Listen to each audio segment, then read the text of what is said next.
ನೋಡಿದ್ದೀನಿ. ಮಕ್ಕಳಿಗೆ ಹೆಸರು ಇಡಬೇಕಾದ್ರೆ ಯಾವ್ಯಾವ ಅಕ್ಷರದೊಳಗೆ ಎಷ್ಟೆಷ್ಟು ಹೆಸರು ಬರ್ತಾವ ಅಂತ ತಿಳ್ಕೊಂಡು ಒಂದು ದಪ್ಪಂತ ಪುಸ್ತಕನ ಮಾಡ್ಯಾರ. ಆ ಒಂದು ಪುಸ್ತಕ ತೋರಿಸ್ಕೊಂಡು ಬಿಟ್ರೆ ಸಾಕು, ನೀವು ಮಕ್ಕಳು ಮೊಮ್ಮಕ್ಕಳು ಎಲ್ಲರಿಗೆ ಹೆಸರು ಇಡ್ಬೋದು. ಎಷ್ಟು ತಲೆ ಕೆಡಿಸ್ಕೊಂತಾರ್ರಿ ಮಕ್ಕಳನ್ನ ಹೆಸರು ಇಡ್ಬೇಕಾದ್ರೆ. ಅದು 2 ಅಕ್ಷರದೊಳಗಿರ್ಬೇಕ್ರಿ. ಒಂದು ಹೆಸರು ಇಡಬೇಕು 2 ಅಕ್ಷರದೊಳಗೆ ಇಡಬೇಕು, ಜಾಸ್ತಿ ಅಕ್ಷರ ಇರಬಾರದು. ಮತ್ತು ಆ ಹೆಸರಿಟ್ಟ ಬಳಿಕ ಆ ಹೆಸರನ್ನು ಕೆಡಿಸಿ ಹೇಳಕ್ಕೆ ಬಂದಿರಬಾರದು. ಸಿದ್ಧಲಿಂಗೇಶ ಅಂತ ಹೆಸರಿಟ್ಟರೆ ಸಿದ್ಧ ಅಂತಾರೆ, ಹೌದಲ್ರಿ. ಬಸವರಾಜ ಅಂತ ಹೆಸರಿಟ್ಟರೆ ಬಸ್ಯ ಅಂತಾರೆ. ಇದು ಬಸವರಾಜ ಅನ್ನುವಂಥದ್ದು ಇದು ಹೆಸರು ಭಾಳ ಪ್ರಸಿದ್ಧ ಹೆಸರು ರೀ. ಹೆಂತಿಗೆ ಒಡಪಿಟ್ಟು ಹೇಳಕ್ಕೆ ಭಾಳ ಹಗರಾಕೈತ್ರಿ. ಬೆಕ್ಕ ಬಂತ ಉಷ, ಗಂಡನ ಹೆಸರು ಬಸ್ಯ. ಎಷ್ಟು ಸರಳ ನೋಡ್ರಿ.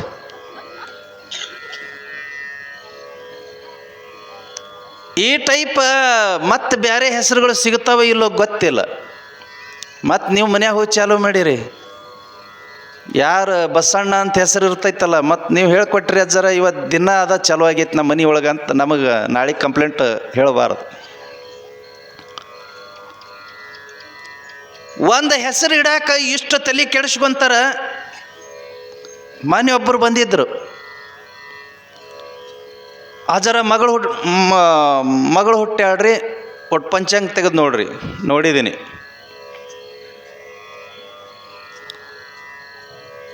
ನೋಡಿದ ಬಳಿಕ ಓದಾಗ ಬಂತ್ರಿ. ಓದಾಗ ಬಂತು. ಓದಾಗ ಇಟ್ಟರು ನಡಿತೈತೇನ್ರಿ? ಓದಾಗಿರಂಗಿಲ್ಲ, ಓದಾಗಿಟ್ಟರು ನಡಿತೈತೇನ್ರಿ? ನಾನು ಇರೋದ್ರಲ್ಲಿಂದ ವಂದನ ಅಂತ ಹೆಸರಿಟ್ಟಿದ್ದೆ ರೀ. ವಂದನ ಚಲೋ ಐತಿ, ವಂದನ ಅಂತೇಳ್ರಿ. ಶಾಲೆ ಒಳಗೆ ಹುಡುಗರು ಅವರು ಕಂಪ್ಲೇಂಟ್ ರೀ ನನಗೆ ಹೊಳ್ಳಿ, ಅಜ್ಜರ ಶಾಲೆ ಒಳಗೆ ಹುಡುಗರು ವಂದಿ ಅಂತಾರ್ರಿ.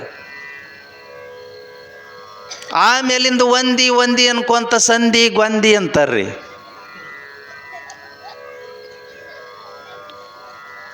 ಮತ್ತೆ ಸಿಟ್ಟು ಬಂತು ಅಂತಂತಂದ್ರೆ ಒಂದಾಕಂದ್ರೂ ಅಂದ್ರಿ ಅಂತಂತಂದ್ರೆ ಅವರು. ಅದಕ್ಕೆ ಬ್ಯಾಡ್ರಿ, ಮತ್ತೆ ಬೇರೆ ಹೆಸರು ಯಾವ್ದಾರ ಇಡನ್ರಿ. ನಾನಂದೆ, ನಿಮಗಿಷ್ಟ ಆಗುವಂಥ ಹೆಸರುಗಳನ್ನು ಒಂದು ಲಿಸ್ಟ್ ನನ್ನ ವಾಟ್ಸಪ್ಪಿಗೆ ಹಾಕ್ರಿ, ಅದ್ರೊಳಗೆ ಒಂದು ಇದು ಇಡ್ರಿಪ್ಪ ಅಂತ ತಿಳ್ಕೊಂಡು ಹೇಳ್ತೀನಿ ಅಂತ ಹೇಳಿ ಈ ಕಡೆ ಪುರಾಣಕ್ಕೆ ಬಂದೆ. ಎಷ್ಟು ತಲೆ ಕೆಡಿಸ್ತವ್ರು ನೋಡ್ರಿ. ಈ ನಂದ ನಿತಿನ ಅಂತ ಇಟ್ಟಿದ್ರಂದ್ರೆ ಅವಕ್ಕೇನು ಅರ್ಥ ರೀ? ನಂದ ನಿತಿನ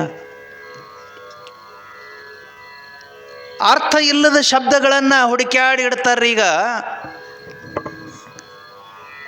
ಕೆಲವೊಂದು ಅಕ್ಷರಗಳನ್ನು ಹೇಳ್ತೇನೆ. ದುಗ್ಗಳೆ ಅಂತ ಹೆಸರಿರ್ತದೆ ರೀ. ನಮ್ಮ ಜೇಡರ ದಾಸಿಮಾರ್ಯರ ಹೆಂಡತಿ ಹೆಸರು ದುಗ್ಗಳೆ. ದುಗ್ಗಳೆ ಶಬ್ದವನ್ನು ಬಿಡಿಸಿದಾಗ ಅದರ ಅರ್ಥ ಏನಾಗುತ್ತದೆ ಅಂತಂತಂದ್ರೆ ದುಃಖ ಅತಿಗಳೆದವಳು ಯಾರು? ಅಕಿ ದುಗ್ಗಳೆ. ದುಃಖ ಅಳಿ ಅಂತರ್ಥ. ದುಗ್ಗಳೆ ಅಳಿ ಅಂತರ್ಥ. ಸಂಸಾರದೊಳಗೆ ದುಃಖಗಳೇ ಜಾಸ್ತಿ ಬರ್ತಾವ, ಸಮಸ್ಯೆಗಳೇ ಜಾಸ್ತಿ ಬರ್ತಾವ. ಆ ಸಮಸ್ಯೆಗಳನ್ನು, ಆ ದುಃಖವನ್ನು ಅತಿಗಳೆದು ಅಂದ್ರೆ ದೂರ ಸರಿಸಿ ಸಂಸಾರದೊಳಗೆ ನಕ್ಕೊಂತ ಬದುಕ್ತಕ್ಕಂಥವಳು ಯಾರು ಇರ್ತಾಳೋ ಆಕೆ ದುಗ್ಗಳೆ ಅಂತ ಆಕಿನ ಹೆಸರು. ಎಷ್ಟು ಮಸ್ತ್ ಅರ್ಥ ಇರ್ತೈತಿ ನೋಡ್ರಿ ಒಂದು ಹೆಸರಿಗೆ. ಮಹಾದೇವಿ ಅಂತ ಹೆಸರು. ಈ ಜಗತ್ತನ್ನು ಸೃಷ್ಟಿ ಮಾಡಿ, ಈ ಜಗತ್ತನ್ನು ತನ್ನೊಡೊಳಗೆ ಇಟ್ಟುಕೊಂಡು ಇದನ್ನು ಸೃಷ್ಟಿ ಸ್ಥಿತಿ ಲಯ ರಕ್ಷಣೆಗಳನ್ನು ಮಾಡ್ತಾ ಇರ್ತಕ್ಕಂಥವಳು ಯಾವಳೋ ಆಕೆ ಮಹಾದೇವಿ. ಅರ್ಥ ಐತಿ. ಇಂಥವು ಸಾಕಷ್ಟು ಸಿಗ್ತಾವ್ರಿ ಹೆಸರುಗಳು. ನಂದ ಅಂದ್ರೆ, ನಿತಿನ್ ಅಂತಂತಂದ್ರೆ ಅರ್ಥ ಏನು? ಅದಕ್ಕೆ ಅರ್ಥ ನಾ ಹುಡ್ಕಾಕೂ ಹೋಗಿಲ್ಲ, ಅದಕ್ಕೆ ಸಿಕ್ಕಿನೂ ಇಲ್ಲ. ಅದೇನಾಯ್ತು ಅಂತೇಳಂತಂದ್ರೆ ಅವ ಬೆಂಗಳೂರಾಗಿರ್ತಿದ್ನಂತ್ರಿ, ದೊಡ್ಡ ಆಫೀಸರ್ ಅವ. ಅವ ವರ್ಷಿಗೆ 2 ವರ್ಷಿಗೆ ಒಂದ್ಸಲ ತಾನು ಹುಟ್ಟಿದ ಊರಿಗೆ ಬರ್ತಿದ್ನಂತ. ಹುಟ್ಟಿದ ಊರೊಳಗೆ ಯಾರು ಇರ್ತಿದ್ದಿಲ್ಲ, ಆದರೂ ಹುಟ್ಟಿದ ಊರಿನ ಮ್ಯಾಲಿನ ವ್ಯಾಮೋಹಕ್ಕೆ ಬರ್ತಿದ್ದ. ಬಂದಾಗ ಒಬ್ಬರ ಮನ್ಯಾಗ ಉಳ್ಕೊಂತಿದ್ದ. ಆ ಮನೆಯೊಳಗೆ ತಾ ಹುಟ್ಟದಾಗಿಲ್ಲಿಂದನೂ ಇಲ್ಲಿವರೆಗೂ ಇರ್ತಕ್ಕಂಥ ಒಬ್ಬ ಯಜಮಾನ ಮುದುಕಿದ್ದ. ಅವನು ಮಾತನಾಡಿಸ್ತಿದ್ದ. ಬಂದಾಗ ಹೇಳ್ತಿದ್ದ, ಅಜ್ಜ ನೀವು ಊರು ಬಿಟ್ಟು ಎಲ್ಲಿ ಹೋಗೇ ಇಲ್ಲ,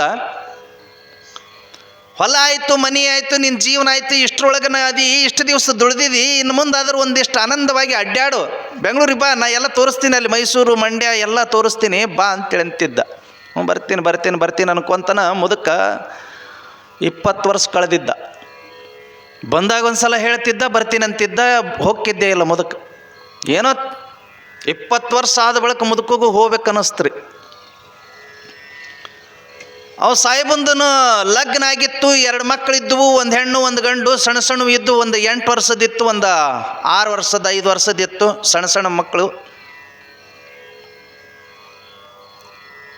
ಇವ ಬೆಂಗಳೂರಿಗೆ ಹೋಗ್ಬೇಕು, ಭಾಳ ವರ್ಷದಲ್ಲಿಂದ ಕರೆಯಾಗತ್ತೇನ ಅಂತ ತಿಳ್ಕೊಂಡು ಮುದುಕ ತಲೆ ಕೆಡಿಸ್ಕೊಂಡು ಟ್ರೈನ್ ಹತ್ತಿ ಬೆಂಗಳೂರಿಗೆ ಹೋದ.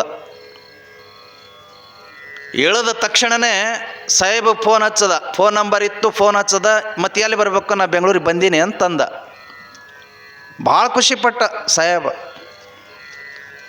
ಅಲ್ಲಿ ಎಲ್ಲರೇ ಆಟೋ ಐತೇನು ನೋಡು, ಆಟೋದ ಹಂತಕ್ಕೆ ಹೋಗು, ಅವ್ರ ಕಡೆಗೆ ನಾನು ನಂಬರ್ ಕೊಡು, ಅವ್ರ ಕಡೆಯಿಂದ ಫೋನ್ ಹಚ್ಚಿಸು ಅಂತೇಳಿ ಅಂತಂದ. ಫೋನ್ ಹಚ್ಚಿಸದ ಆಟೋದವನಿಗೆ ಅವನಿಗೆ ಹೆಂಗೆ ಬರಬೇಕು, ಎಲ್ಲಿ ಬರಬೇಕು ಅಂತ ಅಡ್ರೆಸ್ ಕೊಟ್ಟ. ಆ ಪ್ರಕಾರ ಆಟೋದವ ಒಯ್ದು ಬೆಳಿಗ್ಗೆ ಮುಂಜಾನೆ 7 ಗಂಟೆಗೆ ಬಾಗಿಲಿಗೆ ಇಳಿಸದ. ಮುದುಕ ಸಾಹೇಬನ ಬಾಗಿಲದೊಳಗೆ ಇಳಿದು ಒಳಗೆ ಹೋದ ತಕ್ಷಣ ಸೋಫಾ ಸೆಟ್ಟಿನ ಮೇಲೆ ಕೂತ್ಕೊಂಡ. ಇವು ಬರೋದ್ರೊಳಗಿನ ಸ್ನಾನ ಮಾಡಿದ್ರಾತು ಅಂತ ತಿಳ್ಕೊಂಡು ಸಾಹೇಬ ಸ್ನಾನಕ್ಕೆ ಹೋಗಿದ್ದ. ಸಾಹೇಬನ ಹೆಂಡತಿ ಬಂದು ಮಾತನಾಡಿಸಿದಳು, ಅಜ್ಜ ಯಾವಾಗ ಬಂದಿರಿ, ಆರಾಮದಿರ, ಏನು ತಕ್ಲೀಫ್ ಆಗಲಿಲ್ಲಲ್ಲ ಅಂತ ತಿಳ್ಕೊಂಡು ಕೇಳ್ದ. ಏನಿಲ್ಲ, ನೀವು ಬಂದಿದ್ದು ಭಾಳ ಖುಷಿ ಆಯ್ತು, ಎಷ್ಟು ವರ್ಷ ಆಯ್ತು ನಮ್ಮ ಯಜಮಾನ್ರು ಕರೆಯಾಗತ್ತಿದ್ರಂತ ನಿಮಗೆ, ನೀವು ಈಗ ಬಂದಿರಿ ಅಂತ ತಿಳ್ಕೊಂಡು ಆಕೆ ಹೆಣ್ಮಗಳು ಮಾತಾಡಿಸಿದಳು. ಮಾತಾಡ್ಸ್ಕೊಂತ ಅಲ್ಲೇ ಕುಂಡ್ರಕ್ಕಾಗಂಗಿಲ್ಲ, ಅಡುಗೆ ಮಾಡಬೇಕು ಒಳಗೆ. ಆಕೆ, ಅಜ್ಜ 1 ನಿಮಿಷ ಕುಂಡ್ರಿ, ಯಜಮಾನ್ರು ಸ್ನಾನ ಮಾಡಕತ್ತಾರ, ಬಂದ ಬಳಕ ನೀವು ಸ್ನಾನ ಮಾಡಿ ಮತ್ತೆ ಮುಂದೆ ಮಾತಾಡ್ಕೊಳ್ಳುವಂತೀರಿ ಅಂತ ತಿಳ್ಕೊಂಡು ಹೇಳಿ ನಾ ಅಡುಗೆ ಮಾಡ್ತೀನಿ ಅಂತ ತಿಳ್ಕೊಂಡು ಒಳಗೆ ಹೋದೋಡ್ರು. ಉಪ್ಪಿಟ್ಟು ಮಾಡಕತ್ತಿದ್ದಳು. ಅಜ್ಜಗೆ ಬೇಸರ ಆಗಬಾರ್ದು ಅಂತ ತಿಳ್ಕೊಂಡು ಹೇಳಿ ಮಗನ ಕಳಿಸಿದಳು, ಹೋಗಿ ನೀನು ಅಜ್ಜ ಬಂದ ನೋಡಿ ಮಾತನಾಡ್ಸಲಿ ಅಂತ ತಿಳ್ಕೊಂಡು ಅಂತಂದು. ಆ ಹುಡುಗ ಹೊರಗೆ ಬಂತ್ರಿ, ಅವನ ಮಾತು ಕೇಳ್ಕೊಂಡು ಬಂದು ನಿಂತ್ಕೊಂಡು ಅಜ್ಜ ಅಂತೇಳಂತು. ಮುದುಕಾಗ ಭಾಳ ಖುಷಿ ಆಯ್ತು, ಮತ್ತು ಒಬ್ಬರು ಮಾತಾಡಕ್ಕೆ ಸಿಕ್ಕರಲ್ಲ ಅಂತ ತಿಳ್ಕೊಂಡು ಭಾಳ ಖುಷಿ ಆಯ್ತು. ಹಿಂಗೆ ಗಲ್ಲ ಹೆಚ್ಚಿಕೆ ಅಲ್ಲೆಲ್ಲೆಲ್ಲ ಪುಟ್ಟ ಏನು ನಿನ್ನ ಹೆಸರು ಅಂತಂದ. ಮತ್ತು ಮಕ್ಕಳು ಕಂಡ ತಕ್ಷಣ ಕೇಳೋದ ಹೆಸರು. ಗೊತ್ತಿರಲಿಲ್ಲ ಅಂತಂದ್ರೆ ಯಾರ ಮಗ ಅಂತ ಕೇಳ್ತಾರೆ. ಯಾರ ಮಗ ಅಂತ ಕೇಳಿದ ಬಳಿಕ, ಓ ಅವ್ರ ಮಗ ನೀನು, ಏನು ಹೆಸರು ನಿಂದ ಅಂತ ತಿಳ್ಕೊಂಡು ಕೇಳ್ತಾರೆ. ಹೆಸರು ಕೇಳಿದ ಬಳಿಕ ಏನು ಓದ್ತಿ, ಯಾವ ಶಾಲೆ ಒಳಗೆ ಓದ್ತಿ, ಒಂದು ಹಾಡು ಹೇಳ, ಆಮೇಲಿನ ಚಾಲು ಅಕ್ಕವ್ರು. ಅವ ಅಜ್ಜ ಮೊದಲ ಮಗುವಿನ ಗಲ್ಲ ಹಿಡಿದು ಹೆಚ್ಚಿಗೆ ಕೇಳ್ದ, ಅಲ್ಲಲ್ಲಿ ಪುಟ್ಟ ಏನು ನಿನ್ನ ಹೆಸರು ಅಂತೇಳಂತಂದ್ರೆ ಅದು ಹೇಳ್ತು ನಂದ ಅಂತು. ಹೆಣ್ಣು ಮಗು ರೀ, ಸಣ್ಣದು 5 ವರ್ಷದ ಮಗು. ಅಲ್ಲೆಲ್ಲ ಪುಟ್ಟ ಏನು ನಿನ್ನ ಹೆಸರು ಅಂದ ತಕ್ಷಣ ನಂದ ಅಂತು. ಮುದುಕಗೆ ಅರ್ಥ ಆಗಲಿಲ್ಲ. ಹಳ್ಳಿ ಒಳಗೆ ಏನು ಹೆಸರು ಇಟ್ಟಿರ್ತಾರೆ, ಸಿದ್ದಪ್ಪ, ಕಲ್ಲಪ್ಪ, ಮಲ್ಲಪ್ಪ ಇಟ್ಟಿರ್ತಾರೆ. ಹಂಗ ಇದು ಏನು ಬಸಮ್ಮ, ಶಾರಮ್ಮ, ಬಾರಮ್ಮ ಅಂತ ತಿಳ್ಕೊಂಡು ಏನಾರ ಇಟ್ಟಿರ್ಬೇಕು ಅಂತ ಮುದುಕ ತಿಳ್ಕೊಂಡಾಯ್ತು ರೀ. ಇದು ಹೊಸ ಹೆಸರು, ಮುದುಕಕ್ಕೆ ಗೊತ್ತಾಗಿಲ್ಲ. ನಂದ ಅಂತದು ಸಣ್ಣ ಮಗು. ಮುದುಕಂದ, ಹ್ಞೂ ನಿಂದ ಯವ್ವ ಅಂತೇಳಂತಂದ. ನಿಂದ ಹೆಸರು ಹೇಳು ಅಂತೇಳ. ಮುದುಕ ತಿಳಿಲಿಲ್ಲ ಅವನಿಗೆ. ಅದು ಹುಡುಗಿ ಹಿಂಗೆ ನಿಂತ್ಕೊಂಡು ಹಿಂಗೆ ಮಾಡಿ ನಂದ ಅಂತ ಹಿಂಗೆ ಸ್ಟೈಲ್ ಮಾಡಿ ಅದು ನಿಂದ ಅಂತೇಳಂತಂದ. ಮತ್ತೆ ಮುದುಕ ನಿಂದ ಹೆಸರು ಹೇಳ ಇವ, ಏನು ಹೆಸರು ಇಟ್ಟಾರಿಲ್ಲ ನಿಮ್ಮ ಅಪ್ಪ ನಿಮ್ಮವ್ವ, ಹೆಸರು ಹೇಳು ನಿಂದ ಅಂತೇಳಂತಂದ. ನಂದ ಅಂತ ನಿಮ್ಮವ್ವ ನಿಮ್ಮ ತೊಟ್ಲಾಗ ಹಾಕ್ಯಾರಿಲ್ಲ ಅಂತ ಬೈದವ ಮುದುಕ. ಬೈದ ತಕ್ಷಣ ಪಾಪ ಹುಡುಗಿ ಒಳಗೆ ಓಡೋಗ್ಬಿಡುತ್ತೆ. 8 ವರ್ಷದ ಹುಡುಗಿತ್ತು. ಅಷ್ಟೊತ್ತಿಗೆ ಆ ಹೆಣ್ಮಗಳು ಬಡ ಬಡ ಉಪ್ಪಿಟ್ಟು ರೆಡಿ ಮಾಡಿದಳು. ಒಂದು ಪ್ಲೇಟ್ನೊಳಗೆ ಉಪ್ಪಿಟ್ಟು ಹಾಕಿ ಒಂದು ಚಮಚ ಇಟ್ಟು ಅಜ್ಜಿಗೆ ಒಯ್ದು ಕೊಡು ಹೋಗು ಅಂತ ತಿಳ್ಕೊಂಡು ಮಗನ ಕೈಯಾಗ ಕೊಟ್ಟು ಕಳಿಸಿದ್ರು. ಆ ಹುಡುಗ ಬಂದ, ಅಜ್ಜ ಅಂತೇಳಂತಂದ. ಅಂದ ತಕ್ಷಣನೇ ಮುದುಕಗ ಮತ್ತೊಂದಿಷ್ಟು ಖುಷಿ ಆಯ್ತು. ಬಾರ ಬಾರ ಬಾರ, ಎಷ್ಟು ದೊಡ್ಡವಾಗಿಲ್ಲ ನೀನು ಅಂತ ತಿಳ್ಕೊಳಂತಂದ. ಉಪ್ಪಿಟ್ಟು ಅಂತ ತಿಳ್ಕೊಳಂತಂದ. ಕೈಯಾಗ ಇಸ್ಕೊಂಡ ಮುದುಕ.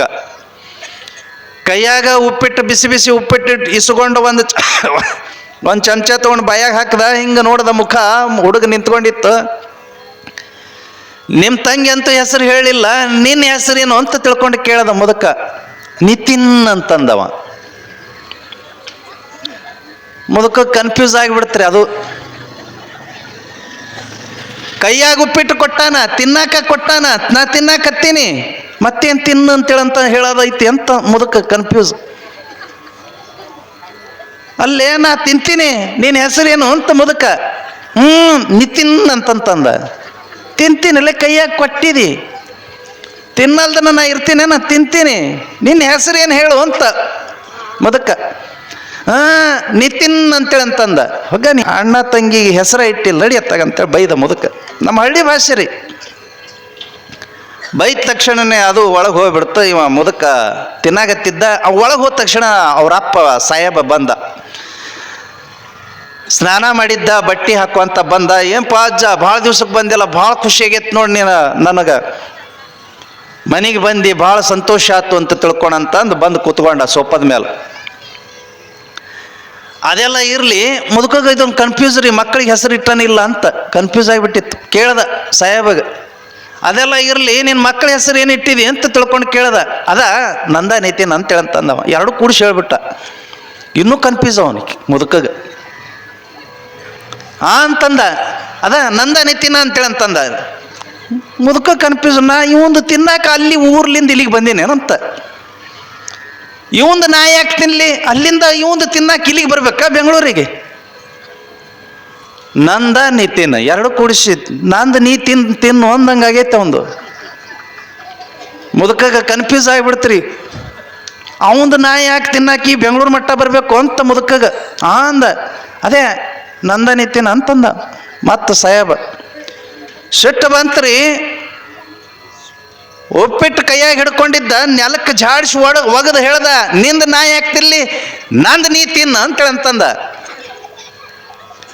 ಆವಾಗ ಇವ ಮಿಸ್ಅಂಡರ್ಸ್ಟ್ಯಾಂಡಿಂಗ್ ಮಾಡ್ಕೊಂಡನ, ತಪ್ಪು ತಿಳ್ಕೊಂಡನ ಅಂತ ಗೊತ್ತಾಯ್ತು ಸಾಹೇಬಗ. ಹಂಗಲ್ಲಜ್ಜ, ಮಗಳ ಹೆಸರು ನಂದ, ಮಗನ ಹೆಸರು ನಿತಿನ್ ಅಂತ ಇಟ್ಟೀನಿ, ಅದು ಎರಡು ಕೂಡಿಸಿ ಹೇಳಿದ್ದೀನಿ ಅಂತ ತಿಳ್ಕೊಂಡು ಸಮಜಾಯಿಸದ. ಹಂಗೇನ ಹೆಸರು ಇಡಬೇಕಾದ್ರೆ ಎಷ್ಟು ತಲೆ ಕೆಡಿಸ್ಕೊಂತಾರ ನೋಡ್ರಿ. ಒಂದು ಹೆಸರು ಇಡಬೇಕಂತಂದ್ರೂ ಅದರೊಳಗೆ ಅರ್ಥ ಇರಬೇಕು, ಅರ್ಥಗರ್ಭಿತವಾದಂಥ ವಿಚಾರಗಳಿರಬೇಕು, ಅದು ಚಿಂತನೆಗೆ ಹಚ್ಚಬೇಕು. ಅಂಥ ಹೆಸರುಗಳನ್ನು ಇಡಬೇಕು. ನಾನು ಒಂದೇ ಒಂದು ಸಲ ಧರ್ಮಸ್ಥಳ ಕಡೆ ಪ್ರವಾಸಕ್ಕೆ ಹೋಗಿದ್ದೆ ರೀ. ಮತ್ತೆ ಹೋಗಿಲ್ಲ, ಇಲ್ಲಿವರೆಗೂ ಹೋಗಿಲ್ಲ. ಅಲ್ಲಿ ಒಂದು ಕೊಟ್ಟಿಗೆ ಹಾರ ಏನು ಒಂದು ಊರು ಬರ್ತೈತ್ರಿ ದಾರ್ಯಾಗ. ಭಾಳ ವರ್ಷ ಆಯ್ತು ಹೋಗಿ ಬಂದು, ನಾನು ಒಂದು 15 ವರ್ಷ ಆಯ್ತು. ಆ ಊರೊಳಗೆ ಕ್ರಾಸ್ನೊಳಗೆ ಒಂದೆರಡು ಅಂಗಡಿ ಇದ್ದು ರೀ. ಒಣಗಿದ್ದು ಡ್ರೈ ಫ್ರೂಟ್ಸ್ ಸಿಗ್ತಿದ್ವು, ಒಂದಿಷ್ಟು ಏನೇನೋ ಜಡಿ ಬೂಟಿ ಸಿಗ್ತಿದ್ವು. ಗಾಡಿ ನಿಲ್ಲಿಸಿ ತಗೊಳ್ಳೋಣ ಅಂತ ತಿಳ್ಕೊಂಡು ಆ ಅಂಗಡಿಗೆ ಹೋಗಿ ಒಣಗಿದ ನೆಲ್ಲಿಕಾಯಿ ಕೇಳಿದ್ದೀನಿ ನಾನು. ಒಣಗಿದ ನೆಲ್ಲಿಕಾಯಿ ಕೇಳಿದ ತಕ್ಷಣ ಆ ಮಾಲಕ ಭಾಳ ಭಕ್ತಿವಂತ ಕಾಣಿಸ್ತದ. ಬರೀ ಬುದ್ಧಿ ಒಳಗ ಅಂತ ತಿಳ್ಕೊಂಡು ಒಳಗೆ ಕರ್ಕೊಂಡು ಒಂದು ಕುರ್ಜಿ ಹಾಕಿ ಕೊಂಡ್ರಸದ. ಹಿಂದೆ ಮನಿ ಇತ್ತು. ಹೆಂಡತಿ ಮಕ್ಕಳನ್ನ ಕರೆದ. ಒಬ್ಬರು ಸ್ವಾಮಿಗಳು ಬಂದಾರ ಬರ್ರಿ ಅಂತ ತಿಳ್ಕೊಂಡು ಕರೆದ. ಒಂದಿಷ್ಟು ನನಗೆ ಫ್ರೀಯಾಗಿ ಕೊಟ್ಟ ನೆಲ್ಲಿಕಾಯಿಗಳನ್ನು. ಆ ಮಗಳಿತ್ರಿ, ಒಂದು 10 ವರ್ಷದ ಮಗಳಿತ್ತು. ಆ ಮಗಳು ಬಂದು ನಮಸ್ಕಾರ ಮಾಡ್ತು. ನಾನು ಆಕೆಗೆ ಹಂಗ ಕೇಳಿದೆ, ಏನು ಪುಟ್ಟ ನಿನ್ನ ಹೆಸರು ಅಂತಂದೆ. ಆ ಹುಡುಗಿ ಕೈ ಮುಗಿದು ಹೇಳಿದಳು, ಭಕ್ತಿ ಅಂತೇಳಿ. ನನಗೆ ನಕಲಿ ಮಾಡಾಕತ್ತೇಳ ಅಂತ ತಿಳ್ಕೊಂಡಿದ್ದೆ ನಾನು. ಅಂದೆ ನಾನು, ಭಕ್ತಿ ರೀ ಅಂತಂತಂದಳು. ನಿನ್ನ ಹೆಸರು ಹಂಗೆ ಇಟ್ಟಾರೇನು ಅಂತ ಕೇಳಿದೆ. ಹ್ಞೂ ರೀ, ನನ್ನ ಹೆಸರು ಭಕ್ತಿ ಅಂತ ಇಟ್ಟಾರ. ಎಷ್ಟು ಮಸ್ತ್ ಐತಿ ನೋಡ್ರಿ ಇದು ಭಕ್ತಿ ಅಂತೇಳಿ. ಯಾರ ಕಲ್ಪನೆ ಮಾಡಿರೆ? ಭಕ್ತಿ ಮಾಡಬೇಕು ಅಂತ ತಿಳ್ಕೊಂಡು ಅನ್ಕೊಂತನ ಹೋಗಕತ್ತೀವಿ ನಾವೆಲ್ಲ. ಆ ಭಕ್ತಿ ಅನ್ನುವಂಥ ಹೆಸರನ್ನು ಕೂಡ ಮಕ್ಕಳಿಗೆ ಇಡಬಹುದು ಅಂತೇಳಿ ಏನಾದರೂ ಒಂದಿಷ್ಟು ಹೆಚ್ಚು ಕಡಿಮೆ ಆದಾಗ ಆ ಮಗಳಿಗೆ ತಿದ್ದಿ ಬುದ್ಧಿ ಹೇಳಾಕ ಆ ಹೆಸರನ್ನು ಕಾರಣ ಆಗ್ತದ. ನಿನ್ನ ಹೆಸರು ಭಕ್ತಿ ಅಂತಿಟ್ಟಿ, ಒಂಚೂರು ಭಕ್ತಿ ಇರಲಿ, ನಯ ವಿನಯ ಇರಲಿ, ಆ ಹೆಸರಿಗೆ ತಕ್ಕಂಗರ ನಡ್ಕೋ. ಬುದ್ಧಿ ಹೇಳಾಕನು ಒಂದು ವಿಷಯ ಸಿಕ್ಕಂಗಾಗತ್ತದಲ್ಲ, ಅದಕ್ಕೆ ಭಕ್ತಿ ಅಂತ ಯಾಕಿಡಬಾರದು ಅಂತ. ವಚನ ಅಂತ ಯಾಕಿಡಬಾರದು ಅಂತ. ಎಷ್ಟು ಮಸ್ತ್ ಅದ ನೋಡ್ರಿ. ಒಂದೆಷ್ಟು ಇಂಥವು ಹುಡುಕ್ಯಾಡಿ ಇಡ್ರಿ. ಇವು ಅರ್ಥಿಲ್ಲದ್ದು ಹೆಸರುಗಳನ್ನು ತಗೊಂಡು ಬಂದು ಮುದುಕರಿಗೆ ಅನ್ನಾಕೂ ಬರಂಗಿಲ್ರಿ. ಕೆಲವೊಂದು ಮುದುಕರಿಗೆ ಅಂಥವು ಇಟ್ಟಿರ್ತಾರೆ. ಅಂಥ ಹೆಸರುಗಳನ್ನು ಇಡೋದಕ್ಕಿಂತಲೂ ಒಂದಿಷ್ಟು ಅದರೊಳಗೆ ದಮ್ ಇರಬೇಕು. ಆ ಹೆಸರಿನೊಳಗೆ ದಮ್ ಇರಬೇಕು, ತಾಕತ್ತಿರಬೇಕು, ಅರ್ಥ ಇರಬೇಕು. ಅದು ವಿಕೃತವಾಗಿರಬಾರದು, ಹೆಸರು ಸುಕೃತವಾಗಿರಬೇಕು. ಅಂಥ ಹೆಸರುಗಳನ್ನು ಮಕ್ಕಳಿಗಿಡುವಂಥ ಪ್ರಯತ್ನ ಮಾಡಬೇಕು ಅನ್ನುವಂಥದ್ದು.